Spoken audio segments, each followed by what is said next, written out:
ఏ మహానుభావుడి పేరు విన్నంత మాత్రము చేత పాపములు శమిస్తాయో, యుగములు మారిపోయినా ఏ మహాపురుషుడు శరీరం విడిచిపెట్టిన రోజున మానవాళి అంతా కూడా ఆయనకి తర్పణ విడిచిపెడుతుందో, అటువంటి మహానుభావుడైన భీష్మాచార్యుల వారి జననానికి వెనక ఎంత నేపథ్యం మహాభారతంలో ఒక ప్రధానమైనటువంటి వ్యక్తి. ఆయన పోషించినటువంటి భూమిక సామాన్యమైంది కాదు. ఇన్ని తరాలు ఆ సింహాసనం కోసం ఎన్ని దెబ్బలాటలు, ఆ రాజ్య విభాగం కోసం ఎంతంత అల్లర్లు, ఎంతంత స్వార్థాలు. ఆయన చేసినటువంటి తప్పు ఏమిటి అలా పుట్టడానికి అంటే, చాలా చిన్న తప్పు. కానీ ఆ చిన్న తప్పు చేసినది సామాన్యమైన వ్యక్తి పట్ల కాదు, చాలా గొప్ప మహాత్ముడి పట్ల చేసినటువంటి దోషం చెయ్యడంలో కానీ దానం చెయ్యడంలో కానీ, ఈ రెండూ కూడా మనం ఎవరికి చేస్తున్నాం, ఎవరి పట్ల చేస్తున్నాం అన్నదాన్ని బట్టి దాని యొక్క వ్యగ్రత మారిపోతుంది. ఒక దోషం చేసినప్పుడు ఏదో ఒక సామాన్యుని పట్ల జరిగిందనుకోండి, అదొక స్థాయిలో ఫలితాన్ని ఇస్తుంది. అది ఒక మహాత్ముడి పట్ల జరిగిందనుకోండి, అది కట్టి కుడిపేస్తుంది. అది మామూలుగా ఏముండదు. భీష్ముడి జీవితం ఎంతటి ధర్మాత్ముడో, ఎంత మహానుభావుడో, ఎంత బాగా చదువుకున్నాడో, ఎన్ని తెలుసున్నవాడో, అలా అన్ని కష్టాలు పడ్డాడు. బహుశः మానసికంగా ఆయన పడినంత పరివేదన పడిన పాత్ర వేరొకటి కనపడదు. చిట్ట చివర తన మరణం ఎలా వస్తుందో తానే చెప్పుకోవలసినటువంటి స్థితికి దిగిపోవలసి వచ్చింది మనవలకి. ఎంత కష్టపడ్డాడో ఇటు పాండవుల్ని అటు కౌరవుల్ని చూసి. అటువంటి మహాత్ముని యొక్క జననం జరగడానికి నిజంగా పరదేవత పరమేశ్వరుడు ఎంతంత గొప్ప గొప్ప వ్యక్తుల్ని ఎంచుకున్నాడో, ఎంతటి విశిష్టమైన వ్యక్తులు ఈ భూమండలం మీద తిరిగితే తప్ప, కదిలితే తప్ప, ధర్మం నడిస్తే తప్ప ఆ భీష్మ జననం జరగలేదో, ఆ భీష్ముడు ఎందుచేత అసలు అంత గొప్పవాడయ్యాడో తత్సంబంధమైనటువంటి విషయములను వివరణ చేస్తుంది ఆదిపర్వంలో కొంత భాగం. భీష్ముడు ఆశాంతము ఉంటాడు మహాభారతంలో, ఏదో స్వర్గారోహణ పర్వం లాంటి వాటిలో తప్ప. కానీ శాంతి పర్వం లాంటి దాని యందు ప్రత్యేకించి ఆయన ఈ జాతికి అందించినటువంటి సందేశం అత్యద్భుతం. కృష్ణ పరమాత్మ అంతటి వారు ఈ భీష్ముడి శరీరాన్ని విడిచిపెట్టేస్తే లోకానికి మళ్ళీ ఇన్ని ధర్మాలు చెప్పగలిగిన వాడు లేడు. అంతటి మహాపురుషుడు. అయ్యో ఇంత దెబ్బతిన్నాడు కాబట్టి నేను కూడా అలా పెడతాను అంటే, ఆడ మనసుగా, తల్లి మనసుగా, విశాల హృదయంగా గంగ ఆలోచించి ఆవిడ కూడా ఒక నిర్ణయం చేసుకుని వెడుతోంది. ఈ వెడుతున్న సమయంలో అష్టవసువులు ఆవిడికి కనబడ్డారు. అష్టవసువులు పవిత్రాత్ములు, మహానుభావులు వాళ్ళు. ఆ అష్టవసువులు ఆవిడికి కనపడి ఆవిడితో ఒక విషయం చెప్పారమ్మా, మాకు ఒక శాపం కలిగింది, ఆ విషయాన్నంతటినీ మీకు చెప్తాం అంటే మళ్ళీ ఇంకొక చోట చెప్పవలసి వస్తుంది కాబట్టి ఇక్కడ అంత మటుకు మాత్రమే. మాకు ఒక శాపం ఉంది కాబట్టి మేము ఎనమండుగురము కూడా ఇప్పుడు భూమండలం మీద పుట్టాలి. తల్లి, ఆ పుట్టేదేదో వాళ్ళ కడుపున వీళ్ళ కడుపున పుట్టకుండా నీ కడుపున పుడతాం. అమ్మ అంగీకరిస్తావా, మమ్మల్ని కొడుకులుగా కంటావా అన్నారు. ఈవిడెందు ఏ కోరికతో వెడుతోంది? మహాభిషుడు ఎవరిగా పుడితే ఆయనకి భార్యగా అవడానికి ఎడుతోంది. భార్యగా అవడంతో ఏ ఆడదాని జీవితమైనా పరిపూర్ణత పొందినట్ట? అలా ఏ ఆడది భావన చేయదు. అమ్మ అని పిలిపించుకుంటేనే దానికి సార్థకత, పరిపూర్ణత. ఒక్క భార్యాస్థానంలో కూర్చోవడం వల్ల పరిపూర్ణత రాదు కదా. అందుకని ఎలాగో నేను అమ్మ అనిపించుకున్న నాడే సార్థకత కాబట్టి, మనుష్యుడికి భార్యనైన మనుష్యకాంతగా ఉంటాను కాబట్టి అప్పుడు అమ్మ అనిపించుకోవాలి. ఈ పిల్లల్ని నాకు కొడుకుల్ని చేసుకుంటే తప్పేమిటి? వసువుల్ని మంచిదేగా, మంచి కొడుకులు పుడతారు. తప్పకుండా ఆవిడ అభయం ఇచ్చేసింది. అభయం ఇచ్చేయగానే వాళ్ళు అన్నారు, అమ్మ పుట్టగానే తీసుకెళ్ళి మమ్మల్ని గంగలో పడగండి. ఆవిడ హడిలిపోయింది. ఇంతటి మహాత్ములు నా కడుపున పుడతారా? నేను పుట్టిన వాళ్ళందరినీ పట్టుకెళ్ళి గంగలో పారైనా ఎందుకు అలా పారేయడం అని అడిగింది. మాకు వశిష్ఠ మహర్షి శాపం అమ్మ, భూమి మీద పుట్టాలి, పుట్టి ఉండమని లేదు, పుట్టమని ఉంది. కాబట్టి పుట్టి మాకు మత్స్యలోకంలో ఉండాలని లేదు, పుట్టగానే తీసుకెళ్ళి మళ్ళీ గంగలో పడాయి. మేము మరణించి అంటే ఆ శరీరాన్ని వదిలేసి మళ్ళీ వసువులుగా వెళ్ళిపోతాం. అంటే ఆవిడంది అమ్మా అని పిలిపించుకోవడం కేవలం మాతృత్వ సిద్ధి చేత కుదరదు. బిడ్డల్ని ప్రసవిస్తే కుదరదు. ఆ బిడ్డడు బ్రతికుండి అమ్మా అని పిలిస్తే కదూ ఆ పిలుపు యొక్క అమృతాన్ని నేను ఆస్వాదించడం. అలా పిలవడానికి ఒక్కడైనా ఉంటుందా మీలో? ఆ ఒక్కడు 3 రోజులు ఉంటాను, వారం రోజులు ఉంటాను, 3 ఏళ్ళు ఉంటాను, 5 ఏళ్ళు ఉంటానంటే ఏ తల్లి అంగీకరిస్తుందా? అలాగా ఏ తల్లి అయినా ఏం కోరుకుంటుంది? పరిపూర్ణాయుర్దాయంతో తన కొడుకు ఉండాలని కోరుకుంటుంది. కాబట్టి దీర్ఘాయుష్మంతుడై మీలో ఒక్కడు ఉండడా అని అడిగింది ఆవిడ. అడిగితే వాళ్ళన్నారు, మాయందొక్కొక్కళ్ళ తురీయాంశము దాల్చి శుభచరిత్రుండై దీర్ఘాయుష్యుండష్టమవసు భుజుడుండు నీకు ఆత్మోద్భవుడై. అమ్మా మేము 8 వసువులం కదా, 7 వసువులం మాలో ఉండేటటువంటి 4వ వంతు తేజస్సుని ఒక వసువు అయినటువంటి ప్రభాసుడు అని ఆయన యందు ప్రవేశపెడతాం.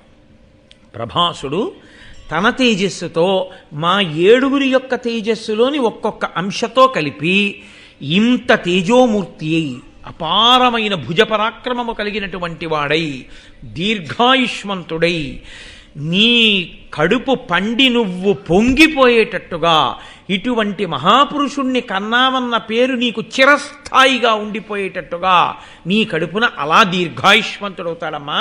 నీకు చాలా చాలు.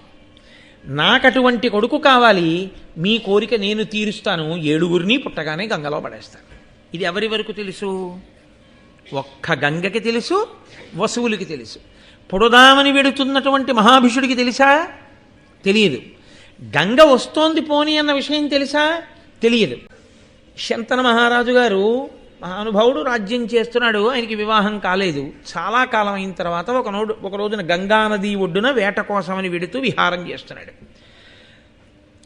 గంగ స్త్రీ రూపం ధరించి కనపడింది. వెంటనే ఆయన మనసు ఆమె యందు అనురక్తమైంది. నాన్నగారు ఏమీ అడగకూడదన్నారు, నా మనసు ఇవాళ ఈమె యందు లగ్నమైంది. ఆయన ఊరుకున్నాడు. ఆమె కూడా గ్రహించింది, ఓ ఈయన మనసు నా యందు లగ్నమైంది అని. ఆయన ఎప్పుడూ అలాంటి చూపు చూసేవాడు కాడు. చూశాడు కాబట్టి ఆమె కనిపెట్టగలిగింది. కనిపెట్టి ఆవిడంది వచ్చి, నీవు నన్ను భార్యని చేసుకోవాలి అని కోరుకుంటున్నావు, నేను నీ భార్యనవుతాను, కానీ ఒక్క షరతు. ఎందుకు ఈ మాట అనాలి అంటే, గంగ వసువులకి మాట ఇచ్చింది, పుట్టిన పిల్లల్ని తీసుకొచ్చి గంగలో పడేస్తాను. ఇప్పుడు తనకి స్వేచ్ఛ ఉండాలి పిల్లల్ని అలా పడేయడానికి.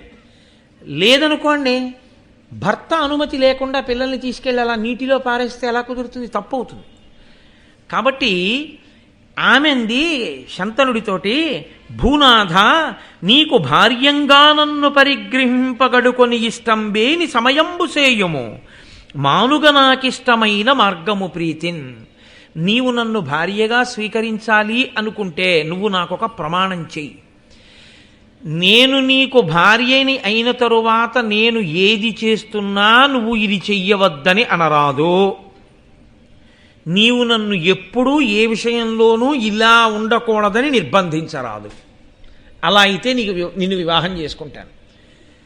తండ్రి గారంతటి వాడు ఆజ్ఞ ఇచ్చాడు, శుభమే జరుగుతుంది కాబట్టి. లేకపోతే తండ్రి గారు ఎందుకు చెప్తాడు? కాబట్టి తప్పకుండా అలాగే నీ మాట నేనెన్నడూ కాదనను. మహానుభావుడు శంతనుడు ఏమనుకుంటాడండి? ఏదో ఆ జరత్కారువు చూడండి, నువ్వు ఏమైనా సరిగ్గా నా ఎందుకు గౌరవం తక్కువ చేసి ఉంటే వెంటనే నిన్ను మీ అన్న ఇంటికి పంపించి నేను తపస్సు కెడతానన్నాడు జరత్కారుడు. ఆవిడ అనుకుందా, సూర్యాస్తమయం అవుతోందని నిద్ర లేపితే నేను లేవకుండా సూర్యుడు వెళ్తాడా? ఎలా పెడతాడు? నన్ను ఎందుకు లేపి? అగౌరవం కాదా? సూర్యుడికి ఉన్నపాటి గౌరవం నీకు లేదా అని ఆయన వెళ్ళిపోతాడు అనుకుందా ఆవిడ. అలా ఇక్కడ కూడా ఏమైందంటే, ఆ మహా అడిగితే ఏమడుగుతుంది? మహారాజుని ఎందుకు వద్దని ఎందుకంటాను, ఏ పాట అడుగుతుందిలే అని అలాగే అన్నాడు. వివాహం అయిపోయి ఇద్దరూ సంతోషంగా ఉన్నారు. పండంటి కొడుకు పుట్టాడు. రాజుకి అసలు వంశం వంశం వంశం కలవరించిపోతారు. ఎందుకంటే మీరు ఒక విషయాన్ని బాగా జ్ఞాపకం పెట్టుకోవాలి, రాజు తను పరిపాలించడంతో పూర్తి అయిపోదు. కన్న బిడ్డలు ఎటువంటి వారో ప్రభువుకి తన ప్రజలు ఎటువంటి వారు. తల్లి తండ్రి చూడండి, ఓ ఆడపిల్ల పుట్టింది, ఓ మగపిల్లాడు పుట్టాడు. ఆయనకో 25,000 జీతం వస్తుంది. 25,000 జీతం వస్తుంది కదా, వాడికి చదివిస్తున్నాను వీడిని చదివిస్తున్నాను. అయిపోయింది. పెళ్ళిళ్ళ ఏమో అప్పటికి మనం ఉన్నామో ఉండమో, లేకపోతే వాళ్ళ పెళ్ళి ఎలా జరుగుతుందో ఏమో అప్పుడు చూద్దాం అని చెప్పి తినేస్తాడు. ఏంటి వచ్చిన డబ్బంతాను. ఆడపిల్ల పుట్టిందని నెలకో 1000 రూపాయలు పట్టుకెళ్ళి ఏ ఆర్డీఓ ఫిక్స్డ్ డిపాజిట్లో ఏవో వేసి ఆడపిల్ల కోసం దాస్తాడా? మరి కొడుక్కి ఏవో పాపం ఓ ఇల్లో వాకిలో వాడికి ఇస్తే వాడు కొంచెం ఉంచుకుంటాడు జీవితంలో, కాబట్టి వాడికి ఏదో ఓ ఇల్లు ఏర్పాటు చేద్దాం అని తండ్రి ఆలోచన చేస్తాడా చేయడా బిడ్డల కోసం? నేను వెళ్ళిపోయిన తర్వాత కూడా నా బిడ్డలు సుఖంగా ఉండడానికి నేనేదో చెయ్యాలని తాపత్రయపడతాడు. రాజుల తాపత్రయం ధర్మం అది. ఉత్తమ క్షత్రియుడైన రాజు తాను భోగలాలసుడై ఉండడు. నా తర్వాత వీళ్ళని పరిపాలించడానికి యోగ్యమైనటువంటి కొడుకు నాకు పుట్టివాడు మంచి బుద్ధి కలిగిన వాడై సింహాసనం మీద కూర్చునేటట్టు చూడవలసినటువంటి కర్తవ్యం కూడా నా మీద ఉంటుంది.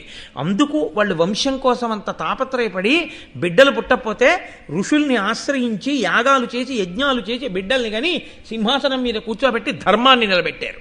ఎందుకు ఆ తాపత్రయం అంటే ధర్మం నిలబడాలి తప్ప ఎవడో ఓడొచ్చి దాని మీద కూర్చుంటే ధర్మం నశించిపోతుంది.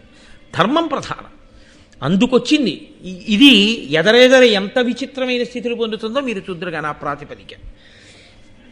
కనుక ఇప్పుడు కొడుకు పుట్టాడు, ఎంత సంతోషిస్తాడు మహానుభావుడు శంతనుడు. ఆవిడ పొత్తిళ్లలో పట్టుకుని ఆ ఉన్నటువంటి పిల్లవాడిని తిన్నగా తీసుకెళ్ళి గంగానదిలో పడేసింది. చాలా బాధపడ్డాడు రాజు. ఊరుకున్నాడు. అలా ఎందుకు చేశావు అన్నాడు అనుకోండి, వెళ్ళిపోతుంది. కాబట్టి ఆ సమయమునందు శంతనుడికి ఉన్నది వ్యామోహమే. ఒకసారి మనసులోకి ప్రవేశించకూడదు, కానీ ప్రవేశించిందో అది జీవుణ్ణి పట్టుకుందో వాసనగా, అది పూర్తిగా తీరేంత వరకు మళ్ళీ జన్మ ఎలా ఉంటుందో చూడండి. కాబట్టి ఇప్పుడు ఆమె యందు కలిగిన అనురాగము చేత కొడుకునే చంపేసినా ఊరుకున్నాడు కాదు. దాని యందు రెండవ కోణం వసువులకి గంగమ్మ ఇచ్చిన వరం, వశిష్ఠుడిచ్చిన శాపం. అందుకని వాళ్ళు వెళ్ళిపోవలసిందే మళ్ళీ పుట్టగానే.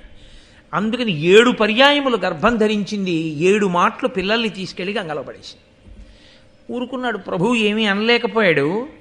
8వ పిల్లవాడు పుట్టాడు. ప్రభువు 8వ మాట కొడుకు అన్నాడు. ఏమి సంతోషం ఆ ఇంట్లో. 8 కొడుకులు పుట్టారు, ఇంకోసారి కొడుకు పుట్టాడని సంతోషమా? మళ్ళీ బాధ మొదలు. అయ్యో తీసుకెడుతుంది, గంగలో పడేస్తుంది. అదేమిటని అనలేడు, మాట ఇచ్చాడు. అదేమిటంటే అలాంటప్పుడు కూడా వాళ్ళు కాదనరా, వాళ్ళు అటువంటి అనృతవాక్యం జోలికి వెళ్ళరు. వాళ్ళ ధర్మం అటువంటిది, వాళ్ళ సత్యం అటువంటిది, మాటిస్తే. కాబట్టి వరుణుడాదిగా గల వసువులు తోట్టోడ పుట్టుచునున్న ఆ పొలతి వారి నల్లన పుట్టిన అప్పుడు కొనిపోయి నిర్దయై గంగ నీరిలోన వైచిన ఎరిగి అవ్వసుమతీనాథుండు తనయులనిట్లేల దయ్యులేక గంగలో వైచెదు కడు అధర్మంబేల చేసెదు నా జోడు చిలువదన్ను బాసిపోవునలియు పలుకక ఎప్పటి ఎట్ల నిమ్మినుండు అంత పుట్టె తనయుడష్టముండు తల్లిదండ్రులకతి ప్రీతియును ముదంబు పెరుగుచుండా. ఇలా పిల్లలు పుడుతున్నారు, పట్టుకెడుతోంది, గంగలో పడేస్తోంది. 8వ మాట కుమారుడు పుట్టాడు. ఇప్పుడు ఇంకా ఆగలేకపోయాడు. అసలు భార్యని స్వీకరించడము అనేటటువంటిది వంశం నిలబడ్డానికి. వంశం నిలబడ్డానికి కారణమైనటువంటి కొడుకులు పుట్టిన వాళ్ళందరినీ గంగలో పడేస్తోంది. 8వ మాట కూడా పడేస్తే ఇంకా నేను కామోపభోగము కొరకు జీవితమే తప్ప నా పితృరుణం ఎప్పుడు తీరుతుంది? నాకు పాపం సంక్రమించట్లా? ఎంతకాలం ఇలా ఊరుకోనని ఆయన అన్నాడు. పడయంగరాని కొడుకుల కడుపలువుర పడసి పుత్రఘాతినివై ఈ కొడుకును దయార్క తేజుని విడువగ నేనోపననుచు వేడుకతోడన్. ఆయన అన్నాడు, బాలసూర్యుల వంటి కొడుకులు 7 పుట్టారు, బాలఘాతకివై వాళ్ళందరినీ తీసుకెళ్ళి గంగలో పారేశావు. ఆయనకి తెలియదుగా ఈ విషయాలన్నీ. వసువులు పుట్టారన్న విషయం తెలియదు. 8వ వాడిని కూడా అలా పడేస్తావేమో, నేను ఒప్పుకోను అంటే. అప్పుడు ఆవిడంది, నేను ఈ పిల్లాన్ని పడేద్దాం అనుకోవట్లేదు అన్నన్నా. ఎంత పని జరిగిందిరా. ఇప్పుడు వద్దన్నాను, ఖచ్చితంగా పడేయద్దు అనుకున్న సమయంలో నేను చెప్పానని. నాతో పాటు ఈ పిల్లవాడిని కూడా తీసుకెళ్ళిపోతున్నాను. ఎందుకో తెలుసా? పిల్లవాడికి చిన్నతనంలో అమ్మ అండ చాలా అవసరం. నేను తీసుకెళ్ళి యోగ్యుడైన కుమారుడిగా తీర్చిదిద్ది నీకు తెచ్చి అప్పచెప్పేస్తాను. మంచి కొడుకుని కన్న తండ్రి అని నువ్వు పొంగిపోదువు గాని. ఎవరైనా భార్యను ఎందుకు స్వీకరిస్తారు? ఒక సంతానం కోసం స్వీకరిస్తారు. ఆ సంతానం నీకు లేకుండా చెయ్యడం నా ప్రయోజనం కాదు. కాబట్టి కొడుకుని నాతో తీసుకెళ్ళిపోతాను అంటే నీకు ఇవ్వను అని కాదు, విద్యాబుద్ధులు చెప్పించి పరమ ప్రయోజకుడుగా తీర్చిదిద్ది ఈ కొడుకుని తెచ్చి నీకు అప్పగిస్తాను. అప్పుడు నీ భార్యాస్థానంలో కూర్చున్నందుకు నాకు ధన్యత తప్ప, నీకు బిడ్డలు లేనిది వాణ్ణి చేసి నేను భార్యాస్థానంలో కూర్చుంటే దేనికది? కాబట్టి నీకు కొడుకుని అప్పచెప్తానన్నాడు. ఎంత ధర్మం చూడండి, ఎక్కడికక్కడే ధర్మం. కాబట్టి ఇప్పుడు ఆయనని విద్యావంతుణ్ణి చేసి విద్యాబుద్ధులు చెప్పించేటటువంటి పూచి ఆ కర్తవ్యాన్ని గంగమ్మ తీసుకుంది. అక్కడ ఒక పిల్లవాడు తన యొక్క విలువిద్యని తానే పరిశీలనం చేసుకోవడం కోసం బాణములతో అడ్డుకట్ట కట్టేశాడు గంగా ప్రవాహానికి. అందువల్ల గంగ ప్రవహించట్లేదు, కింద పైన ఉండిపోయింది. అది చూసి తెల్లబోయాడు. చూసి ఆ పిల్లవాడి వంక చూశాడు, ఏదో తెలియనటువంటి ఆత్మీయత కలిగింది. అలాగే ఆ పిల్లవాడికి ఈయన వంక చూసేసరికి ఒక పూజ్య భావన కలిగింది. ఇంతలో గంగమ్మ గబగబా వచ్చి, ఈయనేనయ్యా నీ కొడుకు, మహాప్రయోజకుడిగా తీర్చిదిద్దాను. ఈ పిల్లవాడు ఏమేం చదువుకున్నాడో, ఎవరెవరి దగ్గర చదువుకున్నాడో తెలుసా నీకు?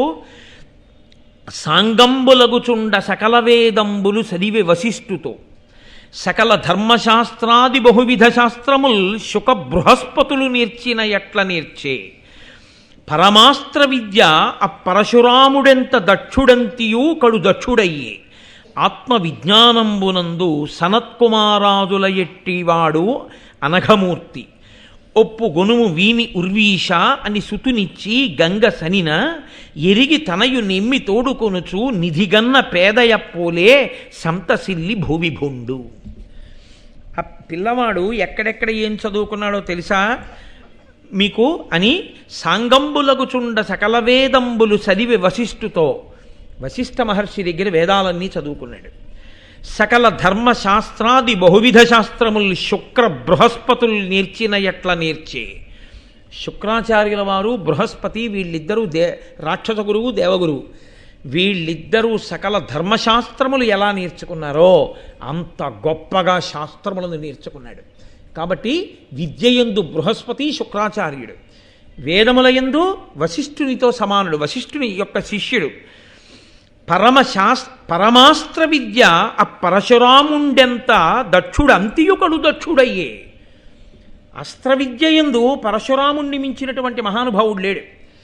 ఆ పరశురాముడి దగ్గర ఈయన అస్త్ర విద్య ఎంత నేర్చుకున్నాడంటే, పరశురాముడు ఎంతటి వాడో ఈయన కూడా అంతటి వాడు. యథార్థమునకు పరశురాముడు ఓడిపోయాడు భీష్ముడి చేతిలో, అంతటి మహానుభావుడు. ఆత్మవిజ్ఞానంబునందు సనత్కుమారాదుల ఎట్టి అనఘమూర్తి, ఆత్మజ్ఞానంలో సనత్కుమారుడు మొదలైనటువంటి వాళ్ళు ఎంత ఆత్మజ్ఞానులో, ఎప్పుడు బాలుర్లా ఎలా ఉంటారో అంతటి ఆత్మజ్ఞాని. ఒప్పుగుణము వీని ఉర్వీష అని సుతినిచ్చి గంగ సనిన, ఇదిగోనయా అటువంటి వాడిగా తయారు చేయించాను, ఇంతమంది గురువుల దగ్గర నేర్చుకున్నాడు, ఇదిగో పిల్లాన్ని అప్పచెప్తున్నాడు కొడుకుని తీసుకో అని అప్పచెప్పి గంగ వెళ్ళిపోయింది. ఒక పేదవాడికి పెన్నిది దొరికితే ఎలా సంతోషపడిపోతాడో అలా పొంగిపోయాడు శంతన మహారాజు. పొంగిపోయి ఆ కొడుకుని తీసుకుని అంతఃపురానికి వెళ్ళాడు. ఆ పిల్లవాడిని సింహాసనం మీద కూర్చోపెట్టి యవ్వరాజ్య పట్టాభిషేకం చేశాడు. సంతోషంగా కాలం గడిచిపోతోంది.